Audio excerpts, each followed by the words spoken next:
Vous êtes sur Parfait TV, vous avez raison d'être. Bienvenue dans votre émission Écho des syndicats. Mesdames et messieurs, bonjour. Nous parlerons aujourd'hui de différentes actualités, ce qui se passe dans des marchés dans la ville-province de Kinshasa avec Monsieur Fils du Manja, président national de l'Union syndicale des vendeurs du Congo, USVC en sigle. Monsieur Fils du Manja, bonjour. Bonjour, messieurs les journalistes. Chers téléspectateurs, sans oublier, cette émission est en bilingue, donc beaucoup misana biso bongo po parce que les loto yambi moko ya ba syndicat oyo bajiraka ba zandu nyonso ya Congo pe bango baza sikoyo intégré oyo ya ville province ya Kinshasa.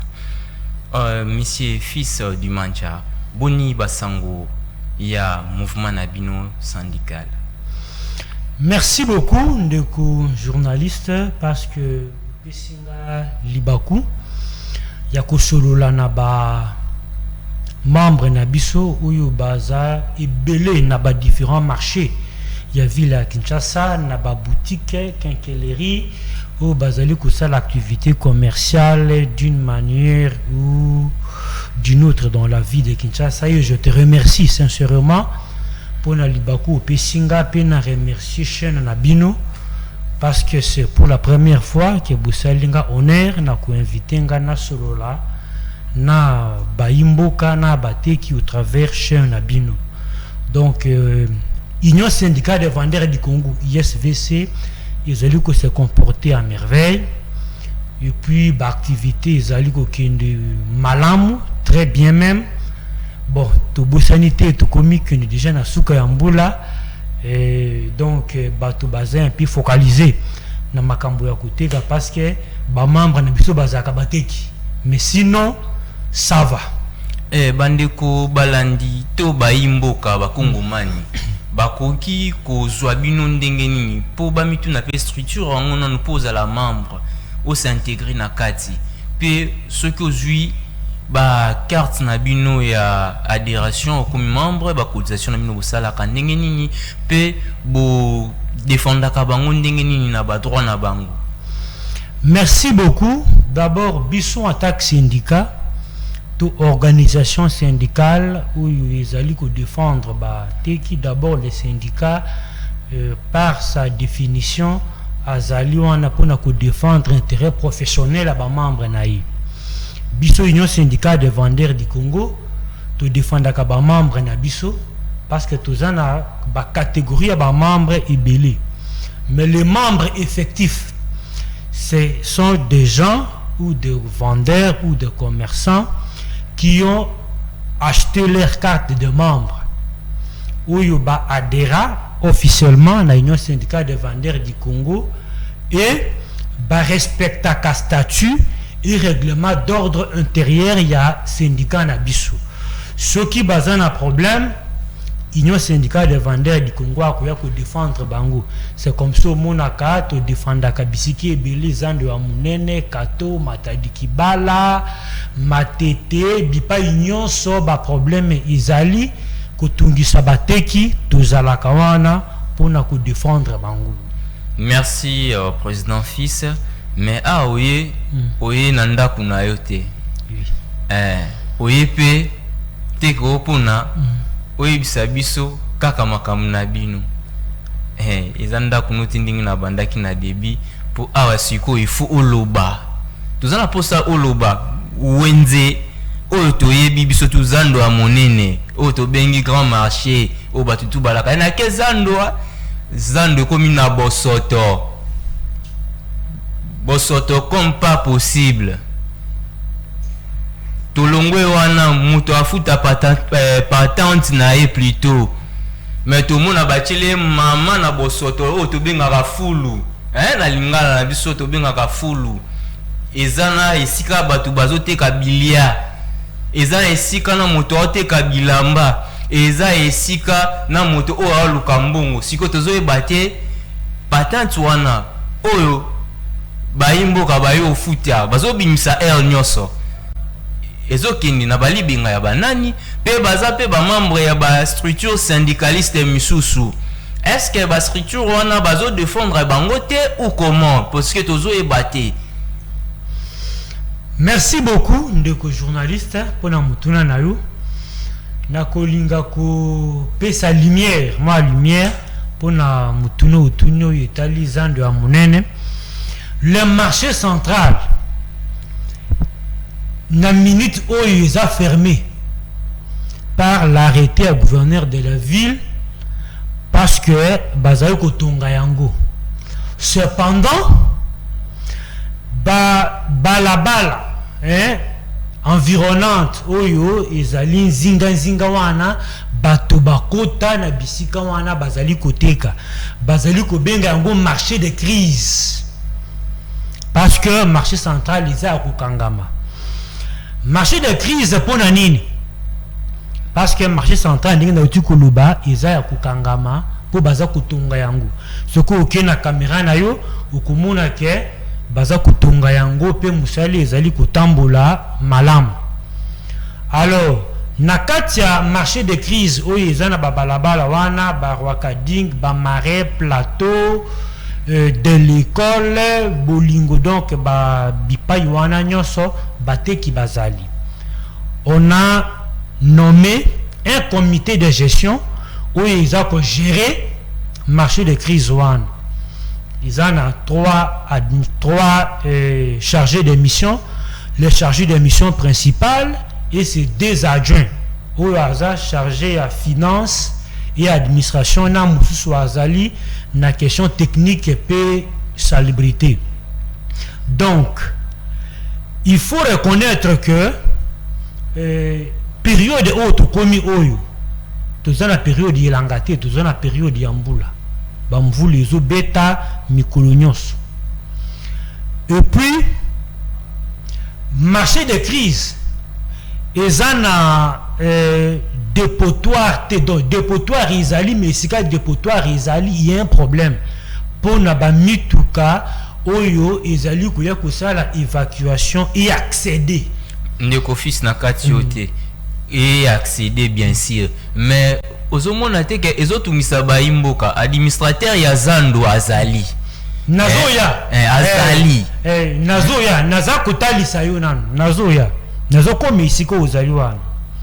Alors lokola bamituki ekomaka difficilement compte tenu ya nombre de commerçants oyo baza na babalabala wana eza ko rendre tâche difficile na bato oyo esengeli basala évacuation. C'est pourquoi omoni air moko okokende na dépotoir wana okuti omoni matiti ezali matiti wana pe kozala nango place wana c'est aussi justifié parce que dépotoir ezate soki balongoli yango nyonso na tongo nango okokuta bateki baye bakoti place wana batande esika ya kotia matiti ekozala te.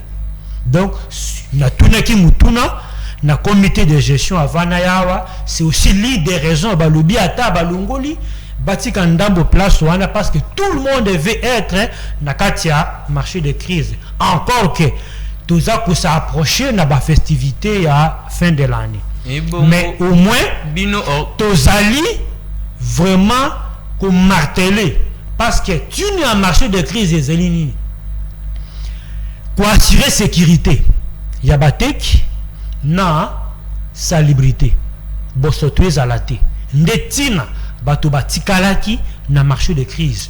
Donc ce qui sécurité ezate ce qui bosotoez ali c'est que tu n'as marché de crise ekoki kozala té.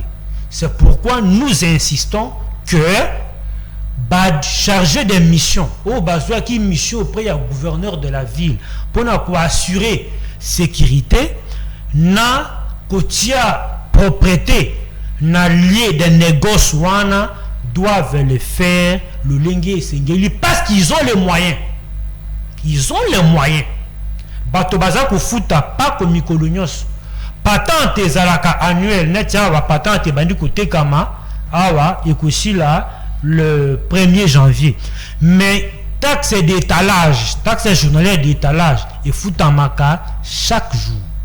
Donc, la taxe, il y a un pourcentage où ils ont réservé la salubrité. En dehors de ça, il y a une participation forfaitaire des vendeurs où ils ont destiné à l'évacuation à Bimondis. Donc, Mbongo, ils ont guité. C'est pourquoi nous insistons qu'ils doivent faire le travail parce que Batobazote Kabilo Kakulia Bako Sangana na Bosotote. Merci Ndeko fils, mais tozo kamwakaka, tozo linga sutoyeba situation ya marché kato. Boni comme na niveau nini. Situation na ba imboka ba lobi onde ko yondo lobela ka batu pona ba syndicat toyeba eza ndenge nini yo papa syndicat lobela biso okutana na président fils ya na baki na koyamba na zoluka luke na mwinda meleo na zuye na kubeta makambo apo abimisa vérité awa. Merci beaucoup Ndeko pour en tout cas situation ya marché kato ezali motema passe. Ezali motema passe pona nini? Bougumestre ou Azana commune à Kinshasa, Madame Pepito Kilala, ou Azako gérer commune à Kinshasa. Franchement, elle fait la honte au gouverneur de la ville de Kinshasa où elle a apprécié confiance pour diriger commune one. Marché Kato, ils ont généré recettes et belé journalièrement. Mais ce qui te kengana yosiko na caméra na croisement Bokassa Itaga tala fulu munene où ils a place wana. En dehors, il y a taxe journalière d'étalage où ils a perçu chaque jour. Cette dame nous a demandé à soutenir parce qu'Azaki n'a besoin à assainir marché et même commune naïe.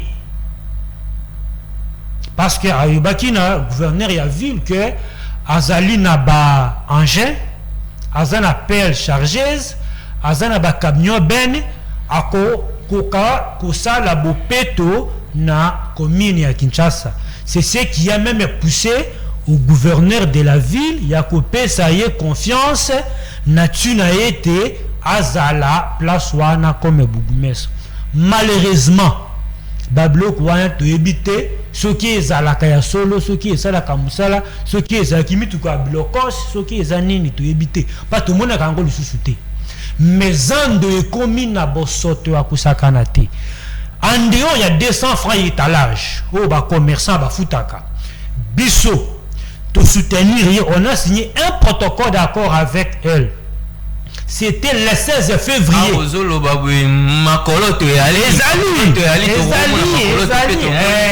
Ndeko Pepito Kilala azalaki boye andimaki na accusé de réception pe ezali. Oui bi pour pesa ki nga ba document nga nazo sala na ba document na ba document yango pe na tu na ba question. Ngai naza un syndicaliste. Oyo na koki koya awa na kati ya chaîne na yo chaîne le kola boye pour ne pas affirmer makambo izana nzelati. Je dispose de preuves. Il y a ba allégation nyonso nga nazo sala awa. Donc le 16 février 2022 yambula utuzali on a signé un protocole d'accord avec cette dame Madame Pepito Kilala.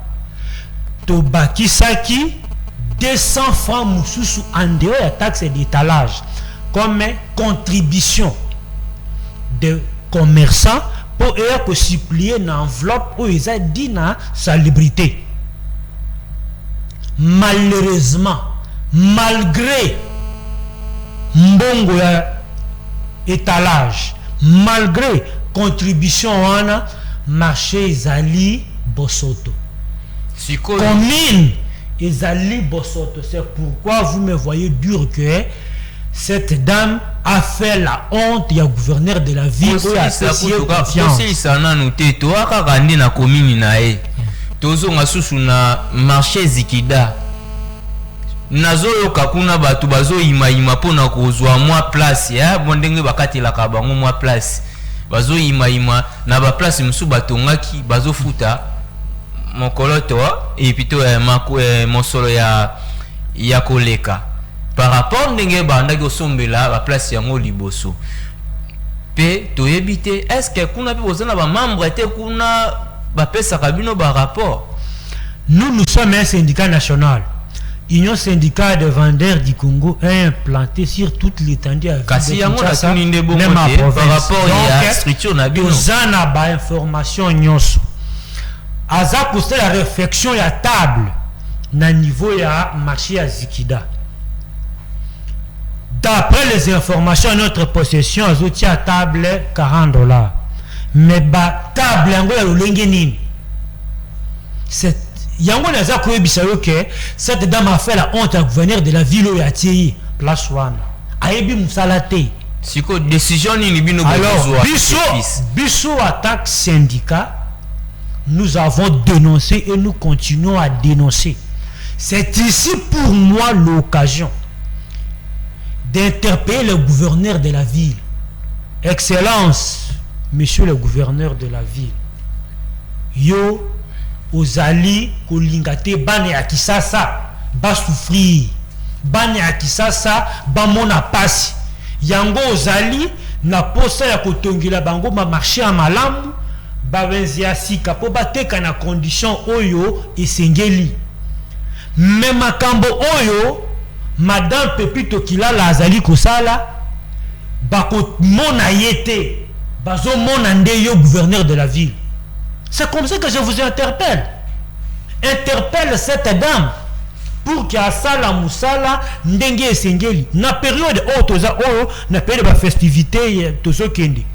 Yo buki ba mesa abato o bandosé le bango ba mesa ozwa $40 pour au salaire nini pose $40 par table par les maîtres $40 tout simplement ayende kosala mombongo na kati ya commune ya Kinshasa au lieu à sala musala. Moi je disais aux gens bazako le ba non aza bourgmestre elle est différent des autres tout ça parce que azo sala musala nabi ezate que parce que moto a repeindre couleur na maison communale ya Kinshasa nde lingi ko loba keno ayibi ko sala musala ndenge banvule e bandi ko betabu kota na plateau même na balabala oyo ezali liboso ya maison communale c'est impossible okoki kotala te bosoto ya ndengwana. Alors tout ce qu'elle gagne comme argent na commune ya Kinshasa mbongo wani salakani. Donc c'est comme ça que nous disons na lobakana batu ebele aujourd'hui lelo okolo bakoza protéger mais lobby de faut koza na protection te. Qui pouvait s'imaginer que dans ces pays quelqu'un comme John Numbi pouvait vivre dans la clandestinité? John Numbi Bazawa, quelqu'un comme Kalev Mouton tout puissant, le Lazare, il est traîné dans les tribunaux. C'est comme ça que tous les bisa bateau oyo bazui chance ya kozwa ba poste à responsabilité pour na ko diriger. Il faut ça la musala malamu pour pesa même le coup na moto ya pesio confiance na ko peso musala wana ba mona ka pesio musala parce que oza ko mériter musala wana. Merci ndeko fils tokokele na lombangu susu na matadi kibala balobi kuna situation e imabe donc e bandeko bazongeli susu kaka na bitidi na bango ya kala po l'état pekisa batu bateka place wana mais ba yebisi biso selon certaines sources et informations batu bazongi côté kawana pe batu bazo somba sous ba place kaka place wana boni bino na structure na bino bozolo banini jusqu'à là est-ce que bomoni administrateur ya marché wana du bomoni bourgmestre ya mongafula tozo yebate boko tika batu kaka bakufa bongo pour l'état nde moto apekisi mais siko tozo yebate une rôle na bino ba syndicat zanini mais batu ya ngwana nde faut bo réclamer po ba bendinga mato yepa batu wana papa lobela ye makambo makasi pour aloba pour na biso azwa solution pour na biso soki batiki botoko kufa awa lisusu. Oui, situation effectivement, situation à Matadi Kibala, ils allaient vraiment déranger biso. Ber tout à l'heure là, na outi ko solana notre représentant na marché à Matadi Kibala, outi ko benganga pour na koyebisanga ce qui se passe là-bas. En tout cas, je compte faire une descente moi-même d'ici fin de semaine pour nous s'enquérir la situation. Mais ce qui se passe là-bas, ils allaient vraiment déplorables.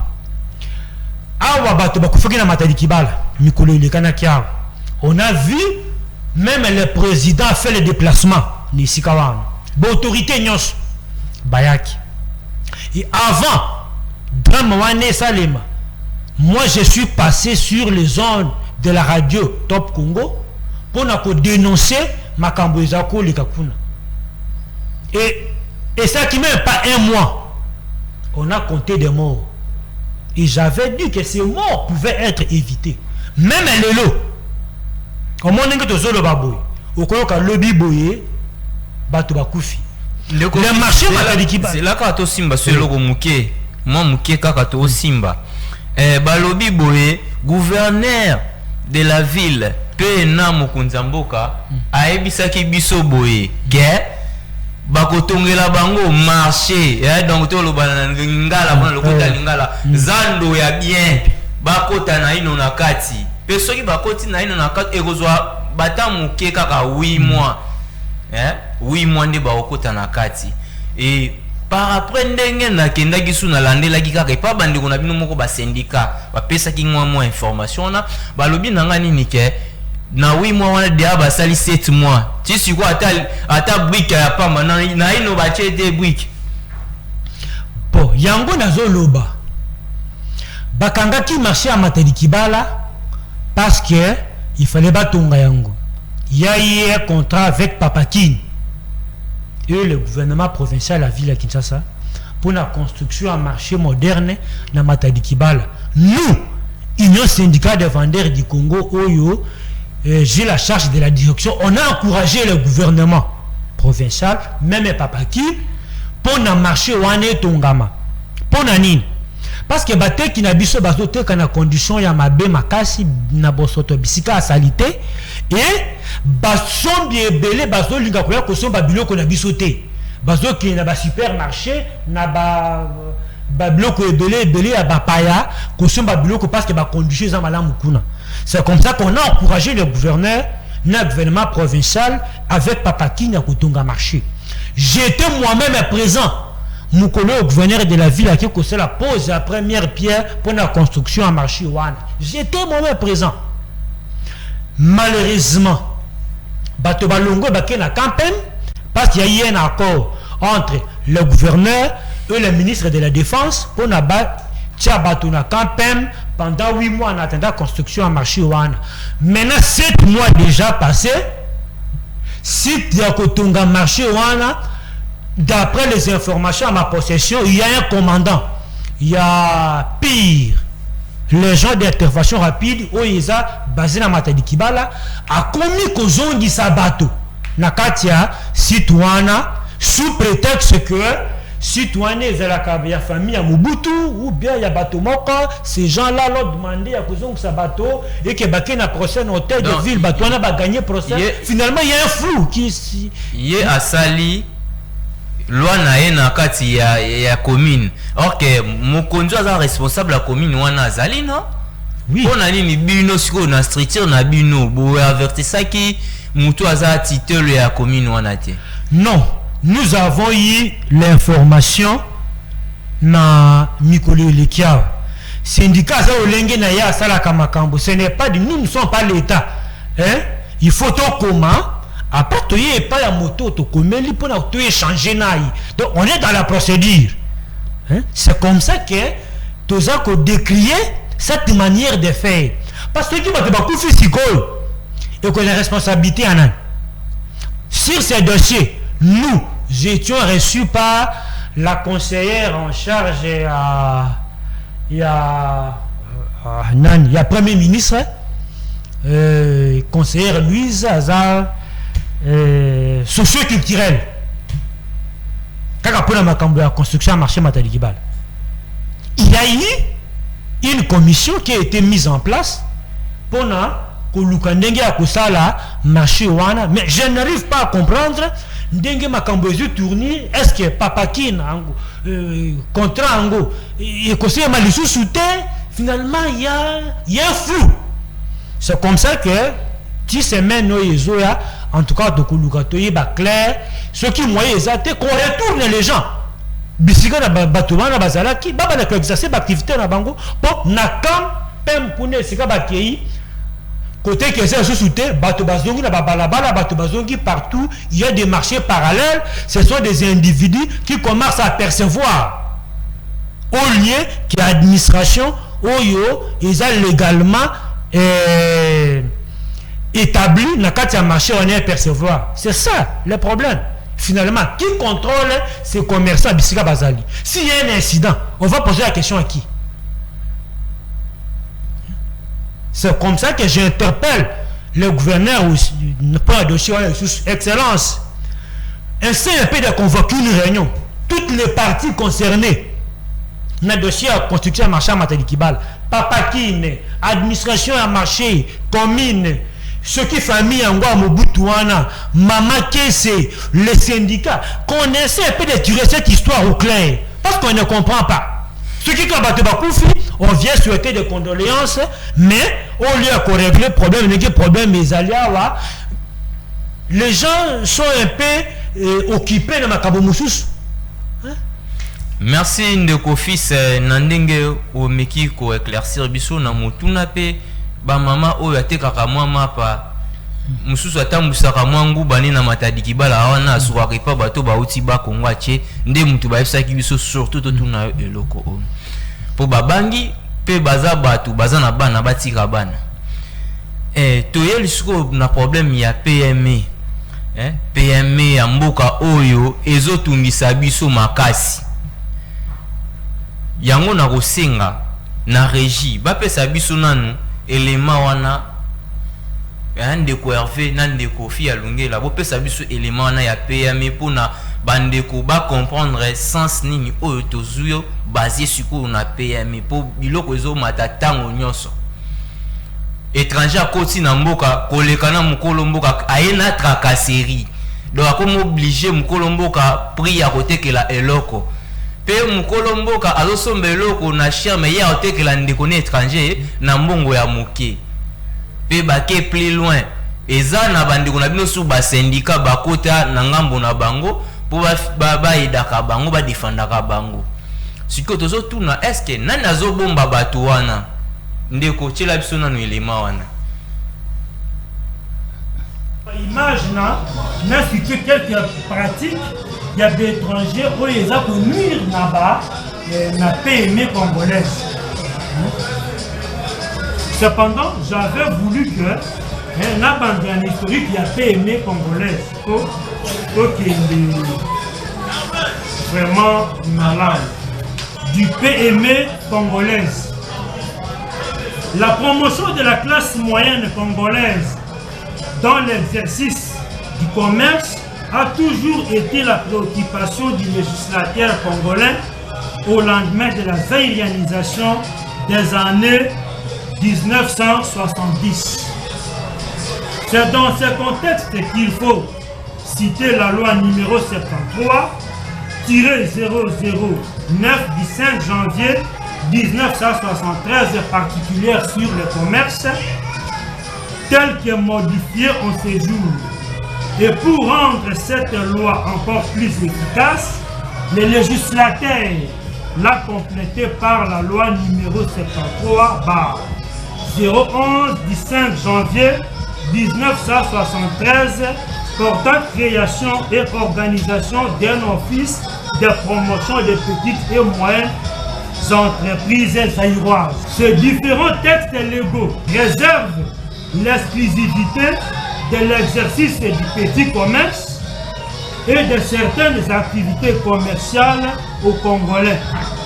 Les étrangers ne peuvent les exercer que sur autorisation du président de la République agissant par voie d'ordonnance.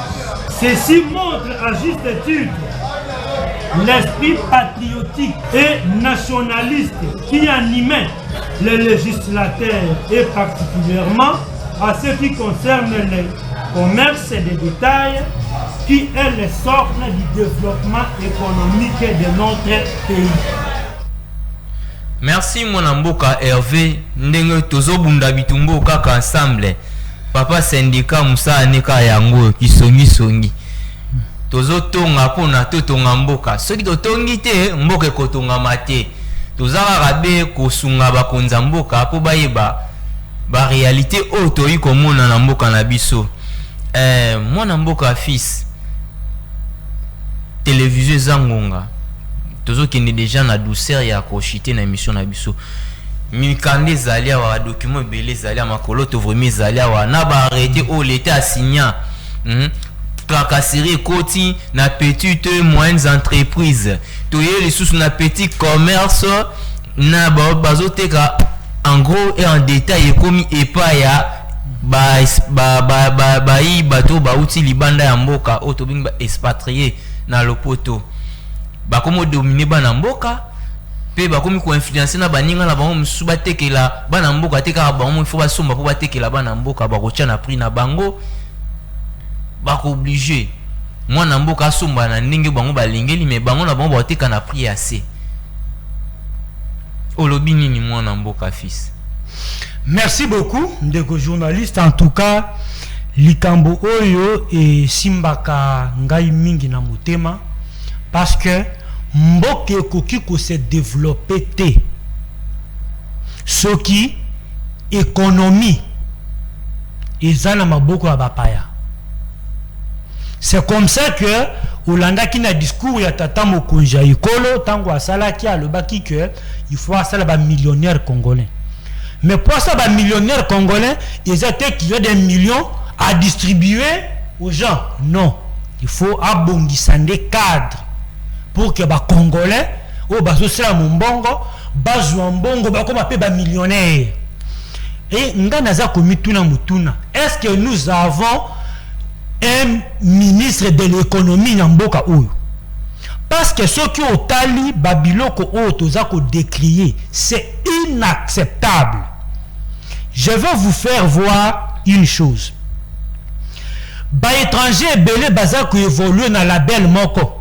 Okomona bakomi Mami Kakonde, Mohamed Ninanga, plusieurs magasins. Bazo fout attaque c'était et là comment côté parce que protection izali. Siko banani baye ko bati la ba expatrié wana. C'est l'État congolais qui a protégé Batouane. Les petits commerces et le commerce des détails est une exclusivité des Congolais. Les étrangers ne doivent pas faire le petit commerce et le commerce des détails. Ils peuvent le faire moyennant autorisation du président de la République agissant par voie d'ordonnance et dans des matières bien déterminées, comme grande surface, c'est-à-dire que supermarché, voiture de luxe, mais ça que étranger a commencé la makala, a commencé la makala, a commencé katonga, a commencé la nyonso, ce qu'on Congolais a côté kani.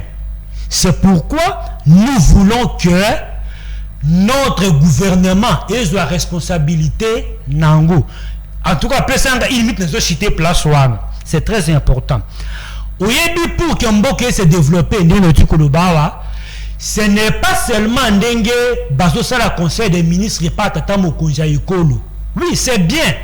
Mais en dehors du fait que le Conseil des ministres fait Zalaka, chaque semaine, il faut envisager d'autres réunions, telles que réunions à gouvernologie. Et aussi, Madame Mboka Moussous. Batio Wana Yoza ministre de l'économie. Tu nous as promis que le Conseil de la bis na Namibie. Explique-nous pourquoi ça n'a pas marché. Donc vous comprenez? Maintenant, quand il y a réunion Wana gouvernologie, il aura tout le temps de s'expliquer. Le président sera aussi avec ses experts sur place. Parce que la présidence, le président doit avoir un service. On appelle ça SPE, service présidentiel d'études. Oye ko banda ko étudier ba problème nion sur eux ba différents ministères pour que le président soit au bain. Il y a pas problème. Ayebi que le ministre va dire ça, mais ces experts, bah yebi que isaboy. Et même une nomination, il y a bateau. Ça doit être un contrat basé sur performance. Dans 3 mois, tout aux ministres de l'économie, bureau que écrit taloté. En quoi tu es le ministre de l'économie? Bureau que les hommes m'attendent chaque jour. Alors dans le magasin, alors tu as un ministre de l'économie les années. Donc c'est comme ça que, en tout cas, Tozaku Lobake, il fallait que le ministre de l'économie a la responsabilité à Bengsa, Topesa, Mayele, Tozanango, pour que le secteur wana et qu'il délibousse. Merci Ndeko fils. Et Salinga Passi pour Balobi télévision et Zangonga. Lisolo oyo ya PME tokolandela yango tokosala toute une émission ekoza uniquement tokolobela yango bo yango ndezo tungisa baimboka surtout makasi tokosalela yango émission mobimba kaka tolobela yango ndeko fils ozaka na quelques minutes opesa numéro na yo po bato pe balandio bandeko ba commerçant so bako adhérer na structure na bino pe na mot de la fin na yo pour na télévision ezangonga. Merci beaucoup. Nalomba on a copié sa numéro nanga. Ba union so balingi ba contacter biso ba adhérer na syndicat na biso c'est le 089 72 89 143. Nazongeli 089 72 89 143. Donc ce qu'on a une activité commerciale ou koya ko adhérer to ko talisa yo lolenge kani ou sengelo tambo la pe ba pa koni ne sengelo futa po ba pa ko lukuta izali ebele na ko zanga pe ko lo ba problème ezolo kana est en boko na bisoté pour na mot de la fin nanga. En tout cas Union syndicale de vendeurs du Congo et na ngai moko j'encourage nos voyants militaires au bazali na bitumba na est pour être bazwa lisusu makasi koleka na tina yote balonga munguna pambate soki munguna alongi azokoba kozwa mboka et kozala kotia le grand Congo à genoux na mboka lokula Rwanda. Donc Union syndicale de vendeurs du Congo na tombeli bino en tout cas misala ya malamu mingi. Merci mwana mboka ndeko fils Dimanja ezalambala sukate oleka na émission na biso tokosa la émission moko poto lobela PME. Merci lisusu na bandeko oyo bazalaki na sima ya caméra Thérèse Mbelou et merci na réalisateur na biso Hervé na Fia Lungela pe na dipro na biso Depsi Vita. Merci na DG na biso Chani mtapesi biso espace oyo pona toyambaka bino bandeko syndicat sombele suka bisanga bolobo suka bingwele maluku suka ya Kinshasa oyi mumbu na bino kaka mwana bitinda na bino papa syndicat Abdul Mavwemba aza pona émission oyo. Merci de l'avoir suivi, restez branchés dans notre chaîne car l'actualité continue sur Parfait TV. Cette émission est complètement terminée.